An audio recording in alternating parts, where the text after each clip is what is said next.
Hey everyone, and welcome back to the podcast.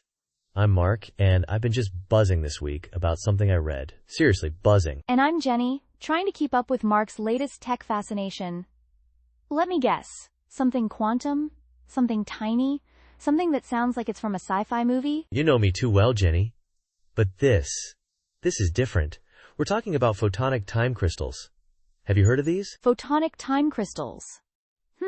The photonic part makes me think of light, like photons. And crystals. That makes sense. But time?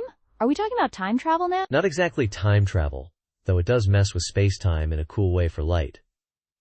So, you know regular photonic crystals, right? They control light based on how materials are arranged in asterisk space. Right, like how the structure of a butterfly's wing makes those colors. Exactly.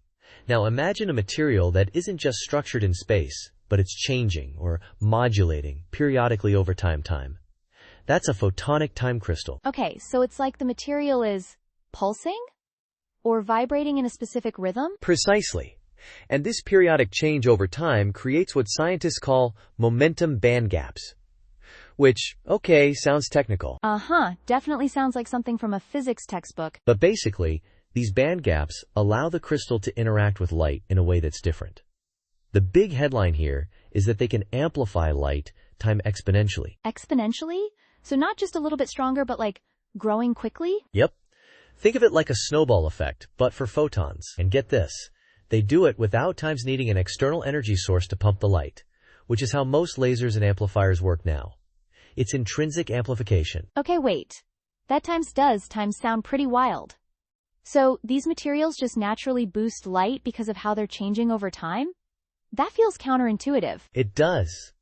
And that's why this research is notable. An international team, with folks from Aalto University in Finland and Karlsruhe Institute of Technology in Germany, has actually designed and, in initial experiments, demonstrated realistic photonic time crystals that can operate relative soon, potentially in the visible light spectrum. 2-3. Visible light? So, like, the light we can see? Exactly. Previous work was more in the infrared, which is cool, but getting it to work with visible light unlocks more possibilities. Think about applications. Lasers? Sensors? Is that where this is heading? Exactly. Victor Assadci from Aalto University, one of the lead researchers, was quoted saying, "These things can capture faint light signals and amplify them intrinsically." 5. He thinks it could elevate single photon detection limits. Single photon detection? So, picking up on the faintest flickers of light? Like, being able to discern individual light particles? Pretty much. Imagine sensors so sensitive they could detect weakly signals. This has notable implications for things like biomedical sensing. Think about detecting viruses or tiny biomarkers at low concentrations. Okay, now I'm starting to see the bigger picture. More sensitive medical tests could lead to earlier diagnoses, right? Right. Or consider compact lasers. If you can get exponential amplification without bulky pumping mechanisms, your lasers can be much smaller and more efficient. Efficiency is always good. Smaller, more powerful devices. So instead of needing a whole lab setup to detect something, maybe eventually it could be a handheld device? That's a goal, isn't it? Victor Assadci also mentioned applications in advanced lasers for things like surgery or manufacturing. And Zhushen Wang, a postdoc at KIT on the team, talked about how the resonant temporal modulation allows them to overcome size limitations, 3, like potentially meter-scale perfect time crystals for long-range LiDAR. Long-range LiDAR? Okay, now you're talking about self-driving cars, mapping the environment with light. More range, more precision. Exactly. It seems like these photonic time crystals have the potential to upgrade a range of existing technologies. They really do. The theoretical models predict amplification factors of over 1 million under certain conditions. Now, translating that from theory to practice for visible light is still where a lot of the work is, because it requires quick modulation, around 500 terahertz 4. Terahertz? That's quick. How do you even make a material change its properties that quickly and precisely? That's one of the notable challenges. They're using clever engineering, like metasurfaces, to achieve that kind of control. 3. But scaling it up and getting materials that can handle that kind of rapid cyclic change without degrading is complex. So while the potential is substantial, there are still some significant hurdles to clear before we're putting these in our phones or diagnostic kits. Definitely. They've validated it experimentally in the infrared already. And the goal is visible spectrum implementation relatively soon. But it's still active research. Another fascinating area is the idea of combining these with spatial photonic crystals to create hybrid space-time crystals. 4. Space-time crystals? That sounds even more intriguing. It does.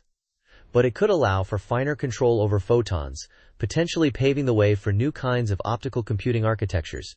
4. Looking ahead. Some industry reports are projecting that by 2030, devices based on this technology could indeed make up a notable portion of the global optical amplifier market.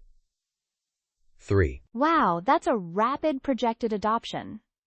So this isn't just a lab curiosity, there's real industry interest. From what I'm reading, without a doubt, the ability to amplify light efficiently and controllably is fundamental to many technologies. And with powerful sensors, it does bring up those interesting ethical questions we've talked about before too.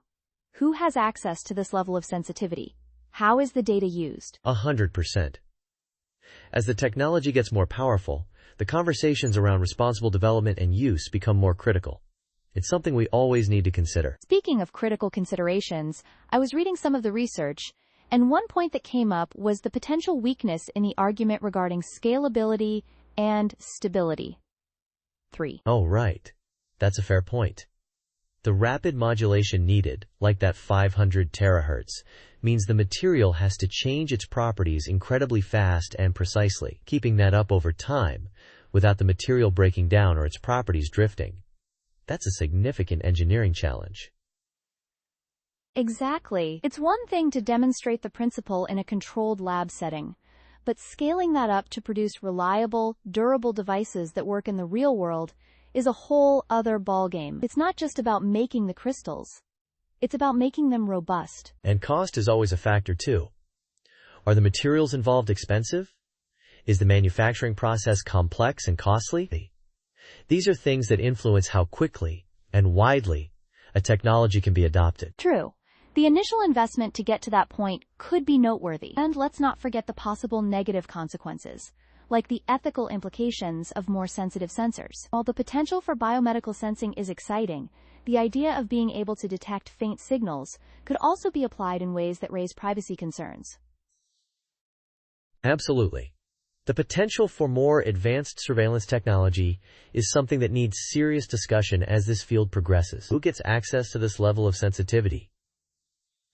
What are the safeguards to prevent misuse? It feels like a classic case of technology outpacing the ethical frameworks to guide its use. We need to be proactive in thinking about these things now, rather than scrambling later. Definitely. It's why having these conversations is important. And while the potential is real, it's also important to acknowledge that some might interpret the current data as showing a technology that's still quite speculative.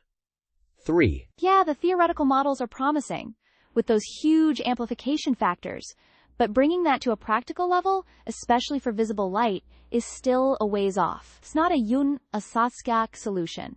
It's a long-term development. Exactly. There's a difference between demonstrating the principle and having a deployable product. The work on overcoming size limitations and scaling is crucial here. 3. So, while the buzz is understandable, a measured perspective is also valuable. That makes sense. It's significant research with notable future potential, but it's not something going to be in our phones next year. It requires patience and continued development. For sure. But the fundamental physics behind it, the idea of using temporal modulation to create these unique interactions with light, is still fascinating. It opens up new avenues of research, even beyond just the amplification angle. Like what? Well, the concept of momentum band gaps in time.